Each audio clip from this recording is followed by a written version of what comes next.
وبه نستعين على أمور الدنيا والدين أشهد أن لا إله إلا الله وحده لا شريك له وأشهد أن محمدا عبده ورسوله صلى الله عليه وعلى آله وصحبه ومن سار على نهجه وتمسك بسنته إلى يوم الدين.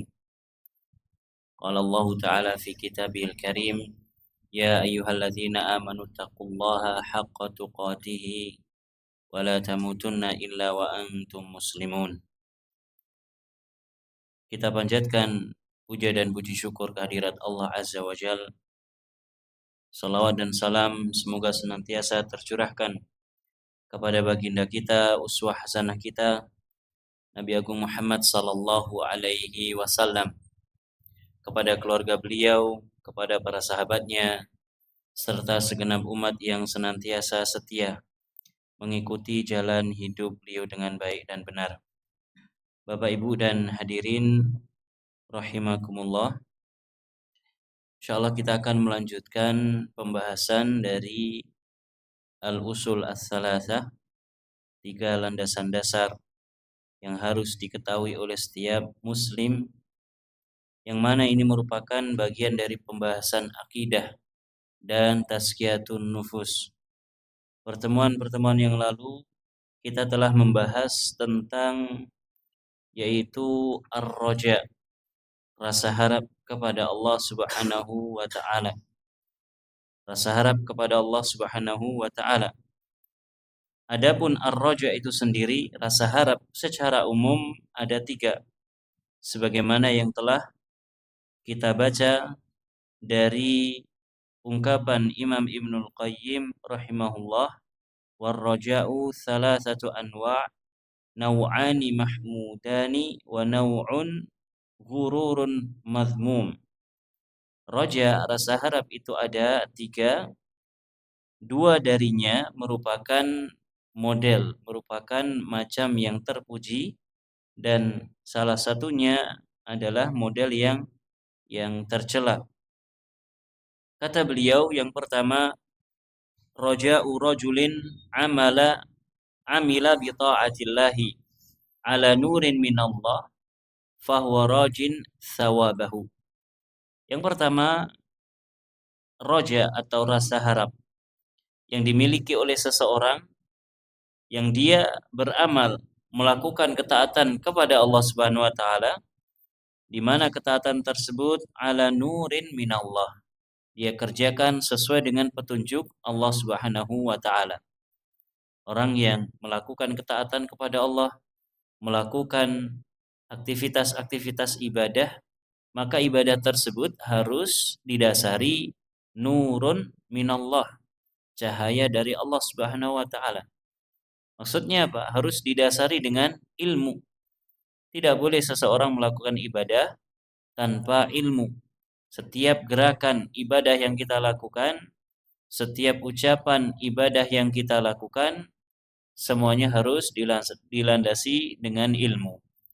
Maka orang semacam ini, orang yang ibadahnya didasari dengan ilmu, fahuwa rajin thawabahu,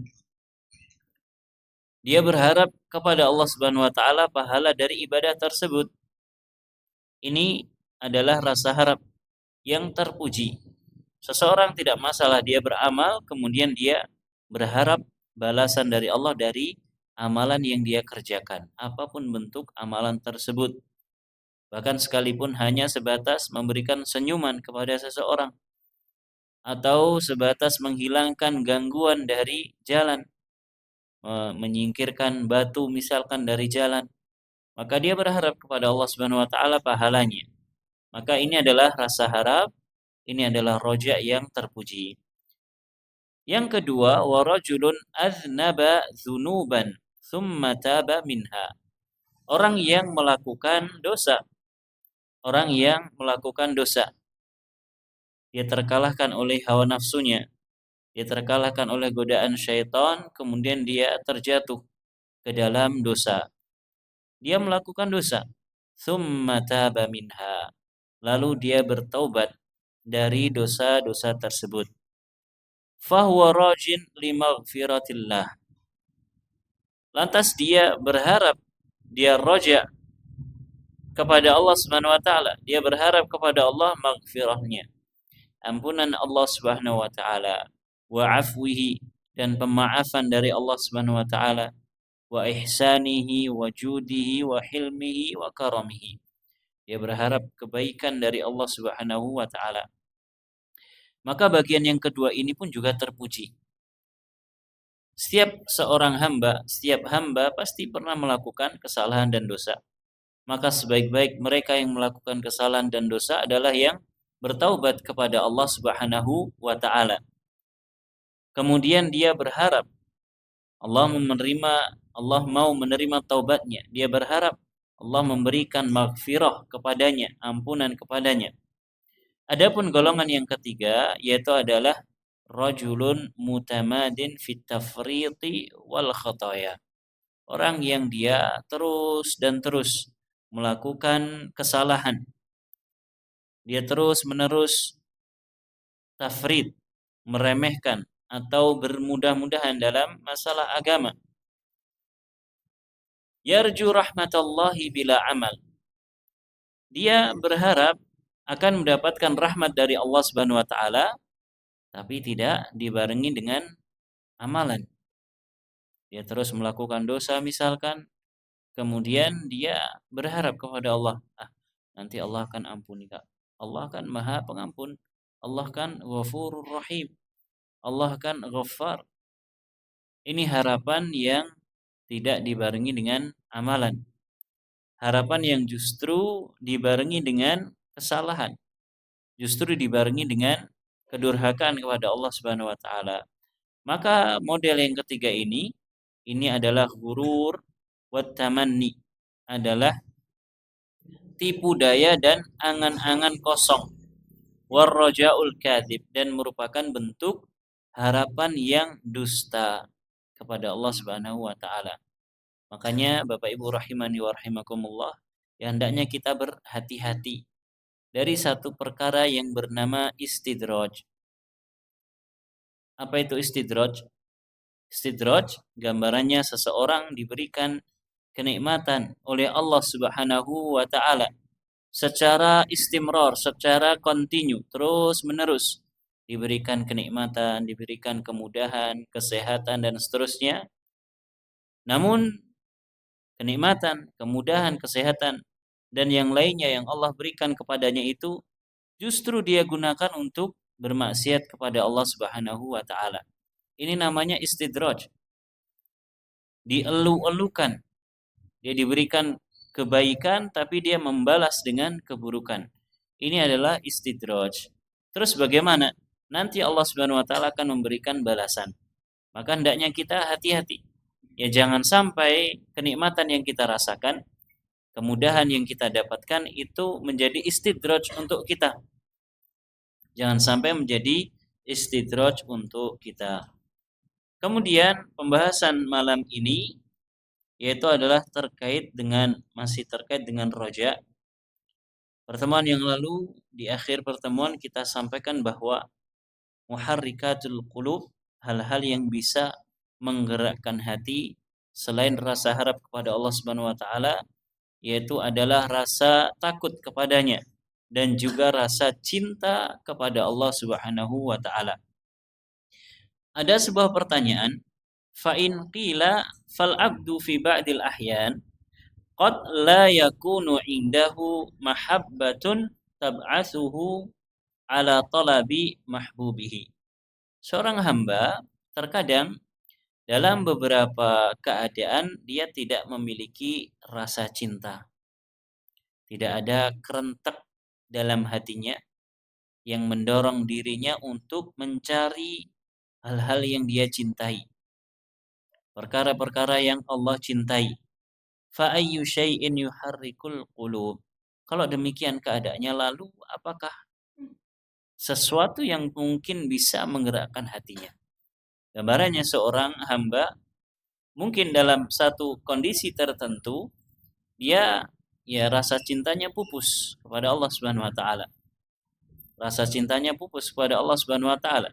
Dan ini sangat mungkin Karena yang namanya keimanan itu bisa bertambah dan bisa berkurang, bisa naik dan bisa turun.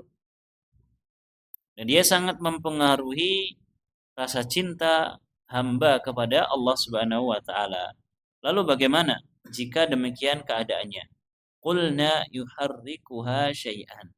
Maka kita berikan jawaban, ada dua hal yang akan menggerakkan hatinya.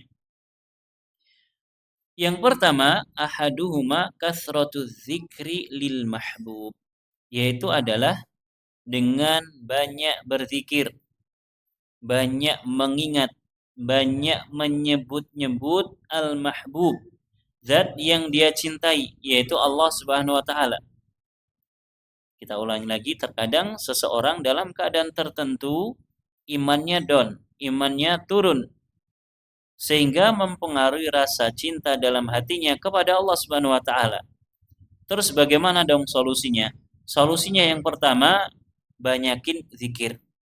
Kasratu az-zikri lil mahbub.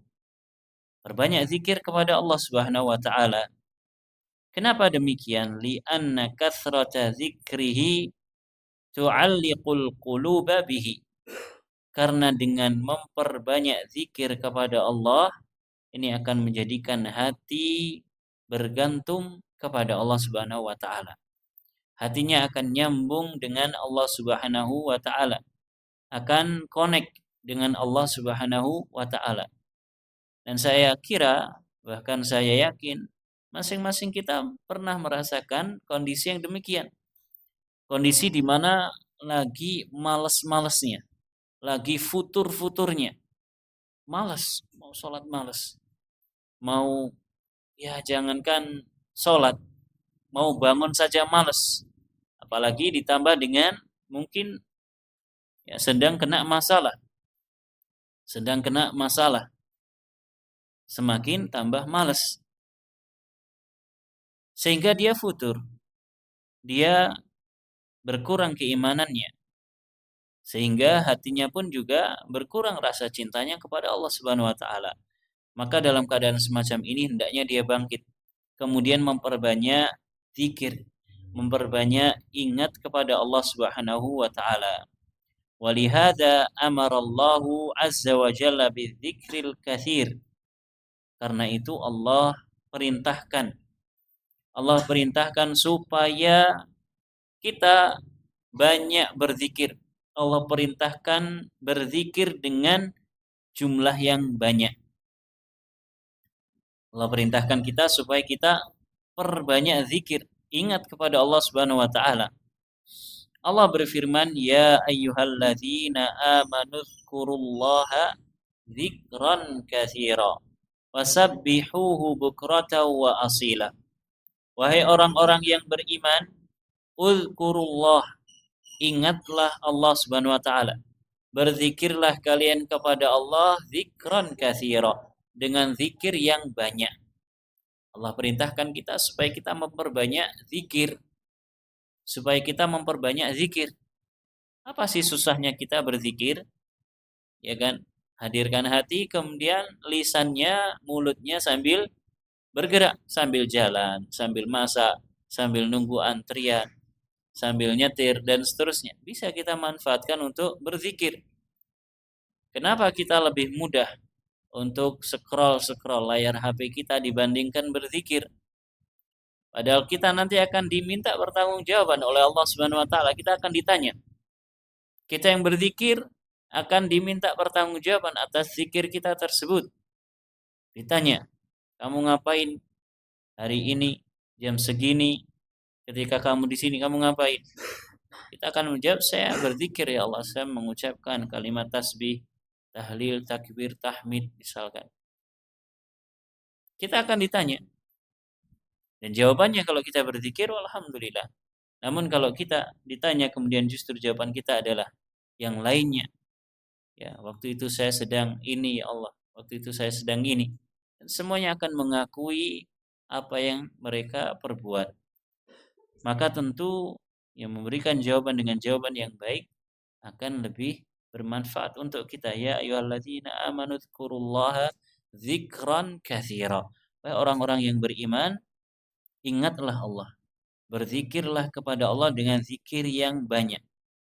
Zikir yang banyak. Perbanyak zikir kepada Allah Subhanahu wa taala. Wasabbihuhu bukratan wa asila. Dan bertasbihlah kepada Allah di waktu pagi dan sore hari. Mengucapkan subhanallah. Subhanallah wa bihamdihi subhanallahil azim dan seterusnya. Ini perintah dari Allah Subhanahu wa taala supaya kita memperbanyak zikir. Lalu bagaimana? Kan ada zikir-zikir itu yang jumlahnya sudah ditentukan. Ada zikir-zikir yang jumlahnya sudah ditentukan. Contohnya apa? Kalau malam Jumat seperti ini, yang jumlahnya sudah ditentukan, membaca sholawat tertentu dengan jumlah bilangan 1111 misalkan, 1111. Gimana Pak? Jumlahnya sudah ditentukan. Pertanyaannya, siapa yang menentukan? Apakah yang menentukan pembuat syariat, yaitu Allah Subhanahu wa taala dan Rasul-Nya, atau bukan? Kalau memang yang menentukan sang pembuat syariat, Allah Subhanahu wa taala, atau Rasulullah sallallahu alaihi wasallam, maka kita cukupkan dengan hitungan bilangan yang telah ditentukan. Contohnya habis sholat. Setelah sholat kita ada zikir atau wirid, istighfar 3 kali. Kemudian tasbih 33 kali. Kemudian tahmid demikian, takbir demikian. Kemudian tahlil 1 kali. Sudah ada hitungannya. Maka tidak perlu kita tambahkan. Loh, kita kan diperintahkan untuk uzkurullaha dzikran katsira. Iya. Dalam hal-hal yang sudah ada ketentuannya, kita cukupkan sesuai dengan ketentuan. Apakah lantas kalau kita pergi ke rumah sakit untuk berobat, kemudian diberikan obat, kemudian diberikan takaran minumnya, dosisnya, dan seterusnya, kemudian kita makan seenak kita? Bukankah kita diperintahkan untuk makan obat supaya cepat sembuh? Iya, tapi ada takarannya. Adapun di luar yang sudah ditentukan oleh syariat, maka kita perbanyak. Zikir-zikir yang tidak ada ketentuan hitungannya, maka jangan dikasih hitungan. Jangan dikasih hitungan. Ya sudah, zikir saja dengan zikir yang mutlak. Zikir yang tanpa batas. Kemudian yang kedua, penggerak yang kedua, tatkala hati seseorang kecintaannya menurun kepada Allah Subhanahu wa taala, yaitu adalah mutala'atu alaihi wa na'maihi. Melihat atau mutala'ah terhadap kenikmatan-kenikmatan yang Allah berikan kepada diri kita. Ya, ketika kita lagi futur, lagi down keimanannya, maka kita lihat betapa banyak kenikmatan yang telah Allah berikan kepada kita. Allah Ta'ala, Allah berfirman, "Fadhkuru ala Allahi la'allakum tuflihun." Ingatlah kenikmatan-kenikmatan yang telah Allah berikan kepada kalian, la'allakum tuflihun, supaya kalian bahagia, supaya kalian beruntung. Bagaimana caranya? Ingat nikmat yang Allah berikan kepada kita. Karena dengan mengingat nikmat yang Allah berikan kepada kita, akan mendorong kita untuk bersyukur, akan mendorong kita untuk menjauhi sifat kufur. Ada sebuah kisah yang disampaikan oleh Syekh Saleh Al-Fauzan, yaitu tentang orang yang terpisah dari rombongan kapal. Dia naik perahu dan perahunya ternyata pecah.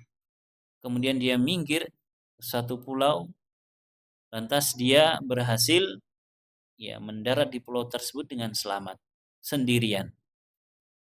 Setelah itu Allah Subhanahu wa taala berikan kenikmatan kepadanya dengan dipancarkan air yang manis, air yang tawar.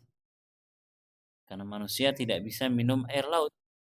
Sakit nama buatan Pak minum air laut. Bisa atau tidak? Ada yang pernah nyoba minum air laut? 1 gelas, 2 gelas. Semakin diminum akan semakin haus. Maka Allah berikan kenikmatan berupa adanya mata air tawar. Kemudian Allah berikan kenikmatan tumbuhan yang bisa dimakan di pulau tersebut. Ya kita tahu kalau pulau kecil biasanya nggak ada mata air. Dan biasanya relatif atau cenderung kering dibandingkan pulau yang besar. Yang dekat dengan laut biasanya kering. Susah untuk tumbuh tumbuhan yang bisa dikonsumsi. Allah berikan tumbuhan yang bisa dikonsumsi, demikian pula hewan-hewan yang ada di sekitar tempat tersebut. Maka dia habiskan waktu-waktunya untuk berdoa kepada Allah Subhanahu wa taala dan beribadah kepadanya. Sampai pada satu titik karena dia sendiri, dia berdoa kepada Allah, ya Allah, wafatkanlah aku dalam keadaan bersujud. Ya Allah, wafatkanlah aku dalam keadaan bersujud. Maka Allah Subhanahu wa taala kabulkan. Dia yang selama ini sendiri di pulau yang kosong, dia fokus untuk beribadah kepada Allah Subhanahu wa taala. Karena dia sendiri nggak bisa ngapa-ngapain, mau ngapain lagi? Dia terisolasi di pulau terpencil tersebut. Maka dia fokuskan untuk beribadah kepada Allah dan dia berharap kalau Allah wafatkan dirinya dalam keadaan bersujud dan Allah kabulkan. Maka tatkala dihadapkan kepada Allah Subhanahu wa taala, dikatakan kepadanya udkhulil jannah birahmati. Masuklah ke dalam surga dengan rahmatku. Masuklah kamu wahai hamba yang pernah terisolasi, kemudian fokus untuk beribadah dan meninggal dalam keadaan sujud. Masuklah surga dengan rahmat Allah Subhanahu wa taala. Maka hamba tersebut protes. Hamba tersebut protes kepada siapa? Kepada Allah Subhanahu wa taala. Bayangkan ahli ibadah yang dia fokus untuk ibadah di pulau terpencil yang terisolasi. Ya tentu mau maksiat kemana? Ya kan dia sendiri. Ya nggak ada perempuan, nggak ada TV, nggak ada HP dan seterusnya, dia sendiri di situ. Maka yang dia lakukan adalah fokus untuk beribadah. Tatkala dihadapkan kepada Allah dan Allah katakan masuklah surga dengan rahmatku, dia protes, ya Allah, amalan-amalanku di mana ya Allah? Maksud dia apa?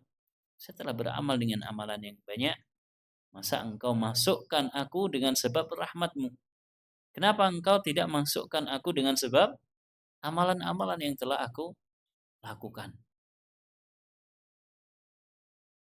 Maksud dia ingin bahwa amalan yang dia kerjakan tersebut bermanfaat untuk dirinya di sisi Allah Subhanahu wa taala.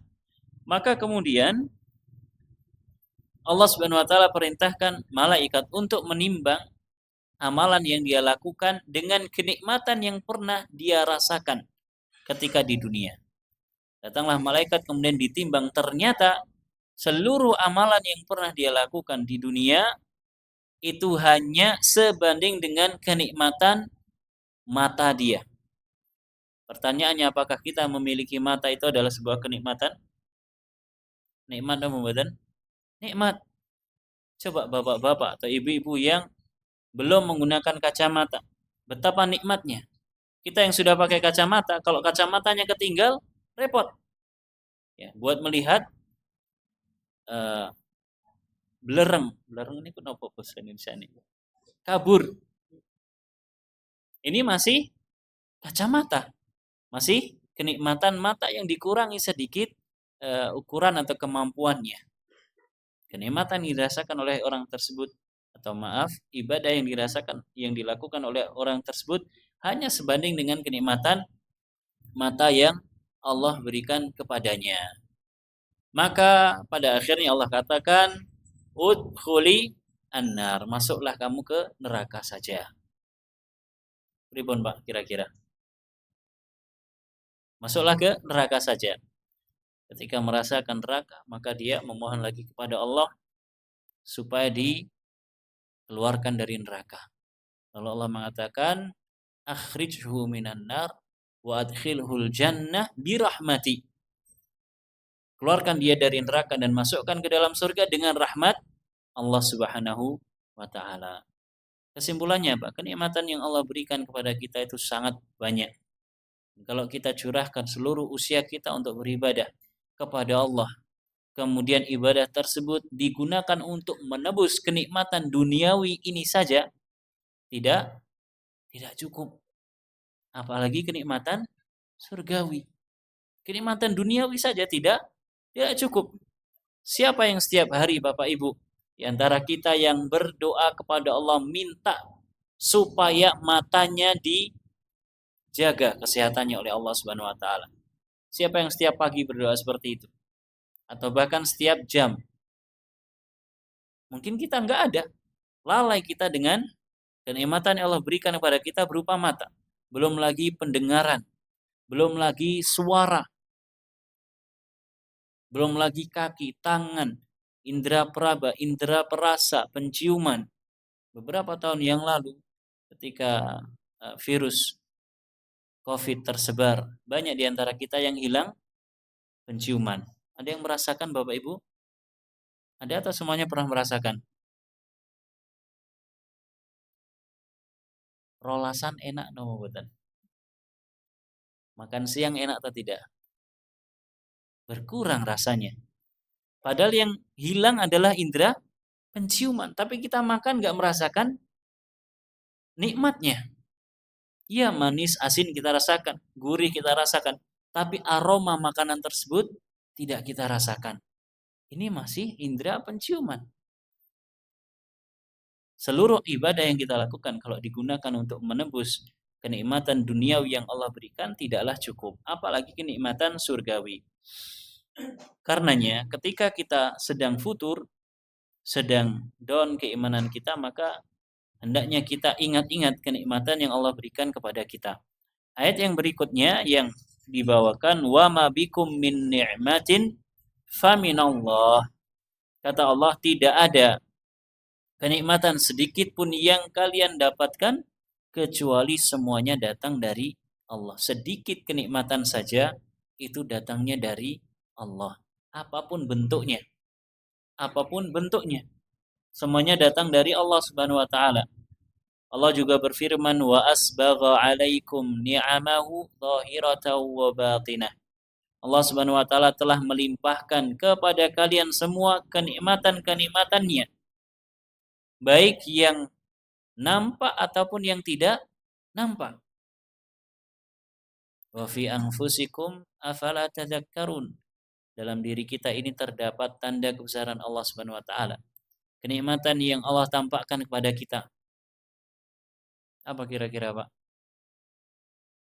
Kulit kita normal, ya kan? Nggak ada yang gatelan, yang setiap pekan harus periksa misalkan. Meskipun mungkin warnanya gelap. Ini kenikmatan yang nampak. Yang tidak nampak lebih banyak lagi. Yang ada dalam organ tubuh kita banyak sekali. Semuanya berjalan dengan pengaturan Allah Subhanahu wa taala. Kita tidak menjalankan. Kita makan saja. Kita makan, mungkin kita menggerakkan rahang kita. Apakah kita mengeluarkan air liur kita atau ludah kita untuk melumat makanan tersebut? Apakah atas perintah dari kita, kemauan kita? Tidak. Kita tidak mengaturnya. Allah yang mengatur. Keluar dengan ukuran banyak ketika makanan yang masuk ke mulut kita banyak. Keluar dengan jumlah sedikit ketika makanan yang kita makan masuk ke dalam mulut kita sedikit. Ini tidak pernah kita rasakan.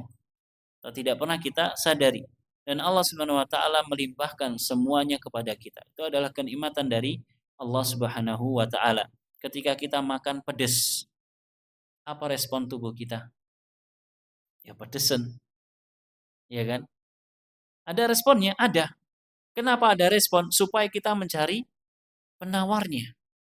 Kenapa? Karena nanti yang di dalam kalau tidak ditawarkan mungkin akan bermasalah. Apakah itu kenikmatan dari Allah? Jawabannya tentu iya. Jawabannya adalah kenikmatan dari Allah Subhanahu wa taala.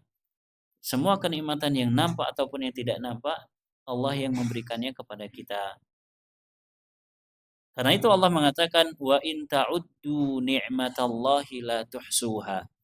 Dan jika kalian menghitung-hitung kenikmatan yang Allah berikan, la tuhsuha, kalian tidak akan mampu. Kita dari lahir ceprot atau bahkan dari sebelum lahir, Allah telah berikan kenikmatan-kenikmatan yang banyak kepada kita. Kalau kita hitung satu persatu, kita tidak akan mampu. Kita tidak akan mampu. فَإِذَا ذَكَرَ الْعَبْدُ مَا أَنْعَمَ اللَّهُ بِهِ عَلَيْهِ مِنْ تَسْخِيرِ السَّمَاءِ وَالْأَرْضِ وَمَا فِيهَا مِنَ الْأَشْجَارِ وَالْحَيَوَانِ. Karena itu, kalau seorang hamba dia ingat kenikmatan yang Allah berikan kepadanya, baik yang bentuknya ditundukkannya langit dan bumi dan apa saja yang ada di dalamnya berupa tumbuhan dan hewan-hewan. Allah Subhanahu wa taala tundukkan langit dan bumi untuk siapa? Untuk kita. Kalau Allah biarkan langit dilepas sama Allah Subhanahu wa taala, mungkin langit akan ngamuk karena banyaknya kemaksiatan di atas muka bumi. Kita jangankan sampai langit ngamuk, ada petir nyamber tower. Yang disamber apa? Tower. Kita kagetnya bukan main. Takutnya bukan main. Langsung kita mode off HP kita. Kemudian alat-alat elektronik dilepasi. Ya atau tidak? Ada petir nyamber menara masjid. Saya yakin sekitarnya akan takut. Nyamber pohon kelapa misalkan. Akan takut. Bagaimana kalau langit itu marah? Disebabkan karena kemaksiatan manusia. Kemudian petir bersaut-sautan. Tentu kita akan senantiasa dirundung rasa takut. Maka Allah Subhanahu wa taala tundukkan itu semua untuk manusia. Allah tidak tampakkan kecuali untuk menakut-nakuti. Kecuali untuk menakut-nakuti. Sebagaimana yang Allah sebutkan dalam surat Ar-Ra'd. Allah tampakkan petir halilintar untuk menakut-nakuti manusia.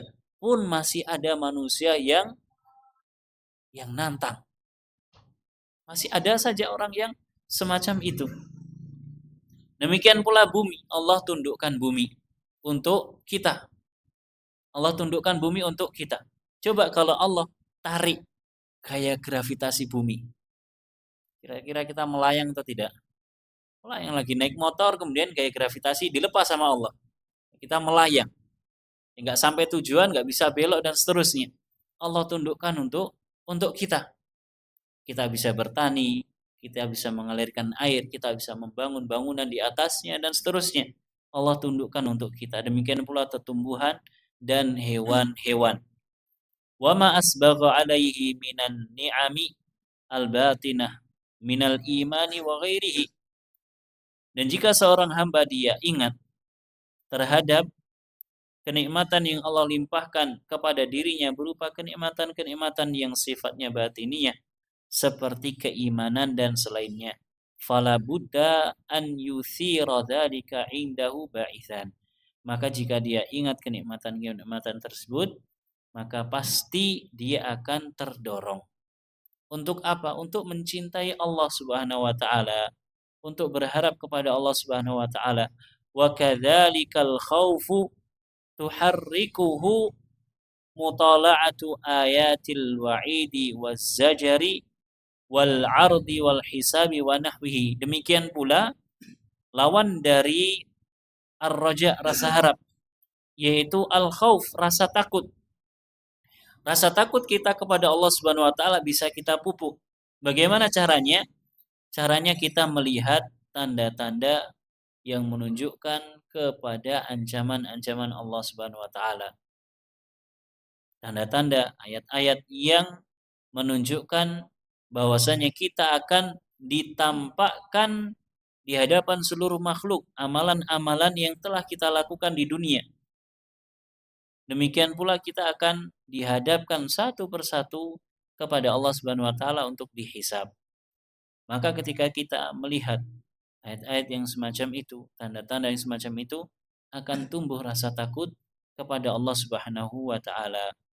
Wa kadzalika ar-raja'u yuharrikuhu mutala'atul karami wal hilmi wal afwi. Demikian pula rasa harap itu bisa ditumbuhkan dengan melihat kemahabaikan Allah, kemahalembutan Allah Subhanahu wa taala, dan juga sifat Allah yang senantiasa memaafkan para hambanya. Allah Subhanahu wa taala afu, sebagaimana yang sering kita panjatkan tatkala di bulan Ramadan. Sekamutan mboten Pak Bu. Doana ba Allahumma innaka afuwun tuhibbul afwa fa'fu anni. Ya Allah, sesungguhnya Engkau adalah Sang Maha Pemaaf dan Engkau mencintai pemaafan, maka maafkanlah saya. Berikanlah maaf kepada saya. Allah Subhanahu wa taala Maha memberikan pemaafan. Tatkala kita ingat bahwasanya Allah semacam ini sifatnya, maka ini akan menimbulkan rasa cinta kita, rasa harap kita kepada Allah Subhanahu wa taala. Wallahu taala a'lamu bissawab. Bapak Ibu hafizakumullah, ini yang bisa disampaikan. Mudah-mudahan bermanfaat. Mohon maaf kiranya ada kesalahan dan kekurangan. Kita akhiri dengan membaca doa kafaratul majlis. Subhanakallahumma wa bihamdika asyhadu an la ilaha illa anta astaghfiruka wa atubu ilaik. Sallallahu ala nabiyyina Muhammad wa ala alihi wa sahbihi wa sallama tasliman katsira. Wassalamu alaikum warahmatullahi wabarakatuh.